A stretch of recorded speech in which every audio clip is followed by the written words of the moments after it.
The price of diesel has gone absolutely nuts. I watched it jump over $1 in 4 days. So, let's talk about it.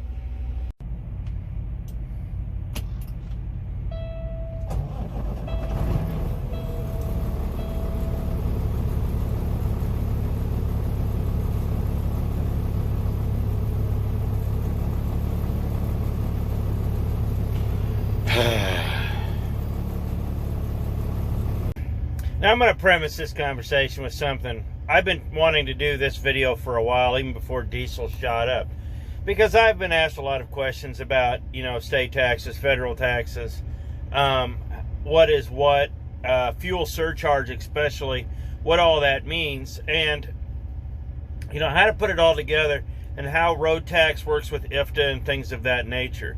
And I had a good conversation with a friend of mine who's he's an owner-operator, but he's under a different pay scale than I am, and he was asking these questions too because he's new. And I said, this is about a week and a half, 2 weeks ago, and I was thinking, I think this is a good idea to do this video, and then prices just skyrocketed, and I'm like, well, I guess I'm going to now. So let's get started. So before we even get into the taxes and all that, which I'll get into in a minute, you have just the bare basic cost of fuel without the taxes and all that. And remarkably, if you take out the federal tax and all the state taxes and all that and find the cost of fuel, it's almost the same in California as it is in Oklahoma. It's kind of a weird deal, which ought to tell you how much tax and extras are tacked onto all these when it comes to road tax, federal tax, state tax, county tax, city tax, environmental tax, and whatever other taxes they felt like taxing on at the time. So, the actual cost of fuel. Now, when you're figuring out where you want to fuel up and you're using a good app, like the ComData app or the EFS or all that, you're going to start seeing what the price is with your discount and whatnot, hopefully, and that'll give you an idea. Now, you're going to say, well, like for instance, the price of fuel is cheaper in Iowa than it was in Illinois. But I'll tell you what, after I did the work and I looked it up, I got a better rate in Illinois. How did that happen? Well, here's how I broke it down. At the time, Illinois was always a little more expensive on the pump price, but I got to looking and realized that, well, I took the tax out of it and realized that I was paying 10 cents more a gallon for the cost of fuel in Iowa than I was in Illinois. The cost of fuel is actually cheaper. Now, the road tax was higher, but there was only, with my discount, there was only a 3 to 4 cent difference. But with the road tax being higher, I actually got a better deal in Illinois. The fuel itself was cheaper. Yes, I paid more road tax, but I actually, since I overpaid on my IFTA in Illinois, it covered Iowa. And in the long run, I got a better deal on fuel. So what is IFTA? Well, IFTA is the International Fuel Tax Agreement. And what it does is it calculates from each state to state. That way you don't have to report this many miles in this state and this many miles and send each one of them a check. So I'll tell you how that works. So there's going to be a cost per mile in every state you're in, depending on the state. They're going to charge you so many cents per mile to drive on their roads. Everybody pays it, and this is the problem that they're getting with electric vehicles, is the electric vehicles are not paying the road tax at the pump. So they're going to start charging those guys per mile. You watch. They're going to figure out a way to tax those guys for every mile that thing moves. But semi-trucks are already taxed for every mile we move. So, road tax. We pay a certain percentage. So, if you don't buy any fuel in that state where there's road tax, because you pay a certain percentage of road tax per gallon, you have to send a check. But if I overpay in Illinois and I get a refund there, the refund goes into kind of a holding account, if you will, and it transfers over to cover the mileage in Illinois. So if I overpay by $45 in Illinois and I owe Iowa $35, I have a plus side of 10. It covered that. It's kind of a layman's way of explaining it, but in a nutshell, all the miles moved per state, all the money goes into a bucket, and basically it gets divvied out, and whatever's left over comes back to me. So that's how that works. It's kind of a crude way of explaining it, but yeah. So that's why when you pay your IFTA and your road tax, you don't have to sit there and write checks to each individual state like you used to. That's why when you're filling up, a lot of companies want to you to put 50 gallons here and 70 gallons here and this, that, and the other thing, because they're trying to pay the road tax in each state, and the computer has it figured out to where at the end of the day, they owe nothing, and they don't have to worry about getting a discount or a rebate check or whatever back from them. That's why they do that. But if you do it right, you're going to get a rebate. Last year, I think altogether, after the rebates and pluses and minuses, I only ended up paying about like $30 for all year for the road tax. So worked out fine. Part of what we're seeing right now is that each state has its own separate tax rate. The federal tax rate right now, if I remember correctly, I looked it up to make sure it was 24.4, basically 25 cents a gallon is what the federal government charges us. But each state is different. Part of why Pennsylvania got their fuel is out of control right now is because they have I think it's a 76 cent a gallon on top of that. So, you know, with you add everything else in, that's probably close to $2 a gallon just tax. And, you know, California's the same way. And a lot of these other states are getting that way also. Illinois has a high rate. California, Pennsylvania. So I have a chart, and I'll flash it up here in a minute, and you'll kind of get an idea. So this is current. This is February 2022, and as you see, every state has a different tax rate for everything in here. It gets kind of crazy. Okay, so in that little graph or picture, I pulled that. You can find that anywhere online. You've seen what each state charges, then you add about a quarter on top of that for federal, and then from everything else, you know, we're not going to go into that. So now you're paying basically that dollar, you know, a gallon for fuel for road tax. So where does the excess come from? Well, you're not paying $1 a mile to drive on their roads. So you overpay, and then you get a little bit of a refund back. That's just, like I said, in a nutshell. So it might charge you, you know, 3 to 5 cents a mile to drive on the road, or 17 cents a mile, or whatever they charge now. I'd have to look it up. Every state is different. But then, so if you paid the 17 cents a mile, went 100 miles, that's let's move the decimal. Was that $10.70? Math is fun.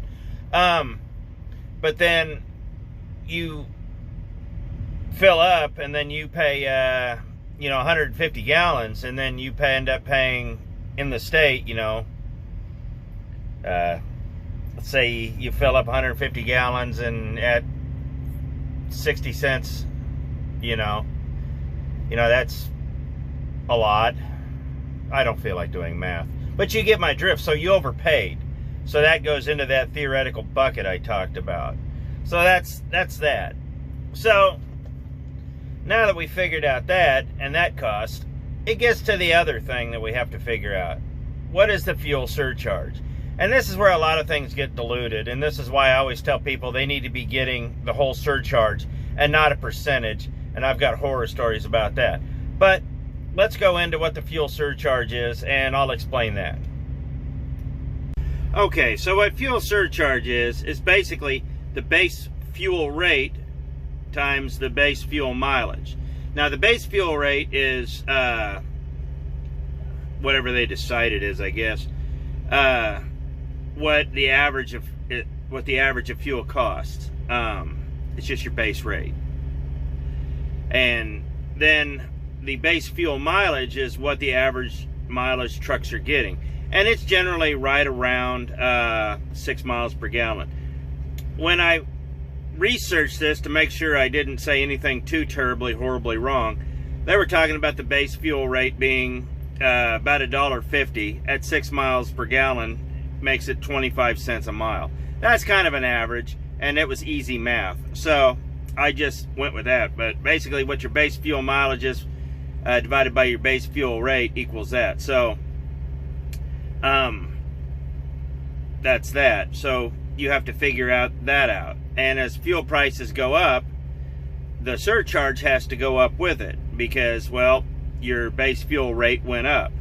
So the part that scares me to where I'm fearful is that with trucks getting better mileage, they're going to move the base fuel mileage forward to 6.5 or 7, and they're going to start keeping that money. But we'll have to wait and see what happens there. But basically, it's your base fuel rate divided by 6, and that is your fuel surcharge. And truthfully, I want everybody to get every dime because we need it right now. Let me tell you what a lot of these companies are doing. The last place I worked, they had a little scam going. It was legal, don't get me wrong. And I'll call it a scam because basically they were using our fuel surcharge, the owner-operator's fuel surcharge, to subsidize the fleet. And that's why they were charging us on the national average. You can argue with me all you want. I knew what the fuel surcharge was for these loads. I knew what I was getting paid. And I knew we were only working for 50 to 60% at most. And, you know, I kind of took a little offense at that because I'm buying the fuel and you're keeping it. Dirty little secret. Every one of these company trucks, it doesn't matter. If it's got freight attached to it, there's a surcharge attached to it. These companies, these big fleets, don't run their trucks for free. If there's money attached to it, they're getting paid. The company driver may not see it, but that does not mean it's not getting paid. I talk about that with detention. I talk about that with surcharge. I talk about that with a lot of things that owner-operators get. A truck is a truck. It doesn't matter who owns it. If it's hauling general freight, it's getting these things. So when you're having to deal with your fuel surcharge, you need every dime, because with the price of fuel right now, it's going up. And if you're working on a national average, you're leaving a lot of money on the table. And hopefully that changes here soon, because, well, it's going to get a little tougher here soon, and we're going to need all the help we can get. So now that I have thoroughly confused everybody and sound like a raving lunatic, let me pull it all together. These are numbers that drivers need to have, even if they don't know them precisely. They need to have an idea, especially that surcharge. So what the surcharge does is it offsets the cost of fuel. And like right now, I did the math a while back, back when fuel was $3.50 a gallon when I was starting this video. And I did the surcharge and realized that what I was getting per gallon, per mile added times 6 per gallon, was actually covering all of my fuel with the exception of about 80 cents. So I was paying literally, on top of the surcharge, about 80 cents per gallon. Get the mileage up to 7.5, and that price drops, and it drops down to about 60, 65.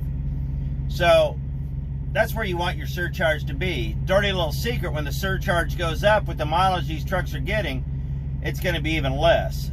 Bad news on that is when the surcharge skyrockets, we're going to feel it at the grocery store. I mean, that's just the way economics works. You know, all of this stuff is billed back to the consumer. But enough about that. Let's get back to surcharge. So how I figured that out was I went and figured out what I was paying getting paid per gallon at 6 miles a gallon on my fuel surcharge.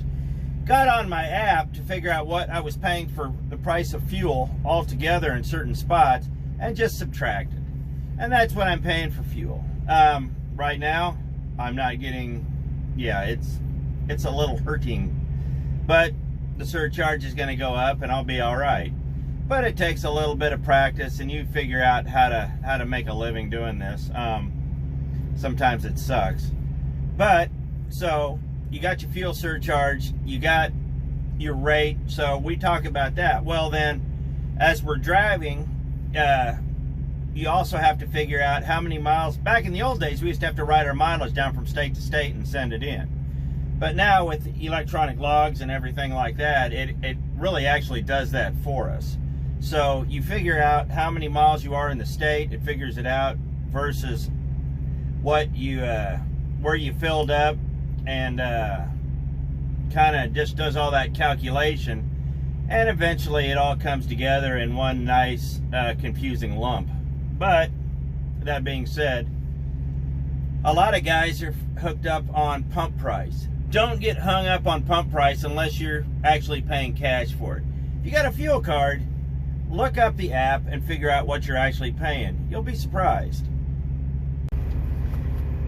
As I've said before, sadly, cash is no longer king out here. Your fuel card is going to give you a decent rate. And truthfully, as much as I'd like to support mom and pops, they just can't compete. Now, here's the thing. You're going to be like, well, it was 35 cents a gallon cheaper at the mom and pop than the Loves across the street. Well, if you look on your app, no, it wasn't. It was actually 10 cents a gallon cheaper at the Loves than it was at the mom and pops. So if you're paying cash, I highly recommend looking out and trying to figure it out, because, hey, you know, we need all the breaks we can get. But if you're paying with a card, you need to really do your research, especially now. Figure out where you're going to get the best deal. Pennies do add up. I mean, you know, don't get too hung up on pennies, and figure out, you know, where you're going to get the best fuel tax rate, where you're going to get the best price of fuel, and you're going to have to figure out how to put it all together. This is something that takes a little bit of time. It's just a learning process. You know, a lot of guys used to talk about not filling up in Oklahoma or Missouri because the tax was low. That has changed. But here's the thing. When the tax gets to the point, or where it's actually cheaper to pay the tax than buy the fuel, you know, just fill up where you're going to get the best deal. When fuel was cheap, you wanted to fill up where the tax was a little more. Now things have shifted. So it's going to be a balance to figure out where you're going to get the best tax rate and where you're going to get the best fuel price. Like I said, we used to not even fill up in Oklahoma because the fuel tax was so low, we'd get dinged. But the fuel tax has gone up a little bit. With the price of fuel going up, you know, you just top your tanks off there, and then you just figure it out in the end, because at the end of the day, you're going to have to pay it anyways. And sometimes when fuel gets this high, it's just better to pay it at the end than pay it up front, because the tax will end up being cheaper than the fuel. Just food for thought. This video is a little harder to make than I thought it would be. I'm telling you how I approach it. You know, you might have different ideas. You may have ways that work better. If you do, stick with them. You know, if you have something that's working, by all means, stick with it. And, you know, and if it's working, I'd be interested to hear how it does work, because we all need to figure this out. You know, fuel's not going to get any cheaper for a while. And as owner-operators, we have to figure out how to make this work. But we also have to figure out how to get paid for it, because we're not out here for funsies. You know, and that's one thing these young owner-operators haven't quite figured out, that this is, you know, they're starting to figure it out. This is real work. This is commitment. If you're going to make money, especially in this economy, as we're starting to watch it crash. You know, we were talking about rates this morning. Rates are starting to drop, but the fuel surcharge is going up. There's going to be a balance. So we're going to have to figure out how to make this work. If it means staying out over the weekend, you got to stay out over the weekend. You know, right now, this is not the moment we need to be turning down any kind of work. Try to go for what's out there, but don't race to the bottom. Like I said, it's a balance. But it's going to be up to each individual driver to figure out how to make it work. But this also, for company drivers, there's something I got here for you too. Company drivers, whoever your boss is that owns that truck is probably looking at fuel prices right now, having a coronary. He's got to pay that. He's got to figure out how to pay that. It's got to come out of it's got to come out. And he's going to start making changes to his bottom line to do that. If you want things to go easy for you and you want to help him out, that way you can have a job and things don't change, be responsible, be respectful. Because I'll tell you what, when it's not your truck, you really don't have a say of what happens. I mean, yeah, you can quit, but in this economy, who's going to hire you? Don't idle your truck unnecessarily. You know, don't make life hard on the owner of the truck. It's just, you know, you're going to end up paying for it one way or another. And the owner, he's got bills to pay too. And, you know, the less you cost him, the more he's going to be inclined to put you to work, because, well, you're not costing him any money. You're doing all the right things, and he's going to take notice of that. So that's just something to be mindful of. It's, you know, even as a company driver, you know, a lot of guys just don't think about it. They just fill it up and screw it. It's the company's problem. Companies have a way of making it your problem. Trust me on that. So just when you think about this and when you're doing things, keep the owner in mind, just because, well, things roll downhill, and he's going to start cutting things if drivers don't start acting responsibly. And we're going to talk about, he's going to figure out where his profit margin lies, and he's also going to figure out where his fuel mileage lies. And you never know, he might, what we're going to start seeing is we're going to start seeing trucks getting cut back here soon. So just something to keep in mind. Keep the owner of the truck in mind, and if you look out for him, he'll look out for you. So as we wrap this video up, there's really not a whole lot to fuel. It's just you need to have a base understanding of the tax rate, the road tax, the mileage, and all sorts of things of that nature to be profitable. If you can get an extra mile per gallon slowing the truck down, that's more money in your pocket. But in this, I hesitated to do this because I'm not going to get political. There's going to be no left or right on this. This is just where we're at right now. Just keep all the politics out of it. This is the fuel tax, this is the rate, and all that. But this is what we're dealing with now. So hopefully you can find some of these tools online, and you can start putting together a plan that's going to work best for you. What I found works best for me may not work for everybody. It may not work best for anybody but me, like I said. So figure out a plan, because this is your money that you're spending. We all want to keep more of it, and it's making it hard. So if you can figure out how to keep it, and you can figure out how to find a balance to keep a little more and to be profitable while doing it, by all means. You know, use the surcharge to your advantage. Try to get more mileage out of your truck, and we'll just work on keeping your costs down. So it's we're gonna have to figure out how to do more with less here. Just an idea, but I'll tell you what, that's all I got on this one. I hope you found this interesting. I kind of just glossed over it and just gave you the bare bones of it, but it's up to you guys now. So hopefully this helped. But it's fuel tax, IFTA, and all that stuff in a nutshell. So I appreciate it. Thanks for watching. I hope you guys are profitable, and like I said, if you guys got any ideas on this, let me know. I would be very interested in hearing them, to how you guys are saving money with fuel and whatnot. So I appreciate it. Thanks for watching. See you next video. And I am going to find the keys to my locking gas caps, because if you've ever had fuel stolen, it sucks.